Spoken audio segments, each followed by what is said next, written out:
இப்படி பண்ணி தான் பாரு, கரண்ட் பில் 10,000 வந்திருக்கு. வந்துட்டீங்களா?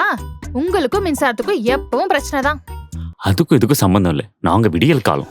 ஒரு காலத்துல தமிழ்நாட்டுல வெறும் 2 மணி நேரம் மட்டும்தான் கரண்ட் இருந்துச்சு. பொது தேர்வு எழுதுற பசங்க மெழுகுவத்தில படிச்ச காலம் தான் உங்க காலம்.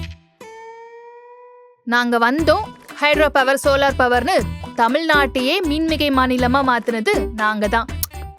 இப்பதான் கரண்டே போறது இல்லையே. அதான் ஃபியூஸ புடுங்கிட்டீங்களே. கரண்ட் பில்ல கட்டுறதுக்கு பர்சனல் லோன் வாங்குறாங்க, கந்த வெட்டிக்காரங்கிட்ட கடன் வாங்குறாங்க. இப்போலாம் தமிழ்நாட்டுல கரண்ட் பில்ல பார்த்தாலே ஷாக் அடிக்குது. ஐயோ, புடிங்க, ஃபர்ஸ்ட் போய் கரண்ட் பில்ல கட்டுங்க, இல்லனா ஃபைனை போட்டுருவாங்க. சார், ஈபி பில் கட்டணும், பர்சனல் லோன் கிடைக்குமா? ஜாமீன் கையெழுத்து என் பொண்டாட்டி போடுவா. இனியும் ஏமாறாதீங்க, இது மாற்றத்துக்கான நேரம்.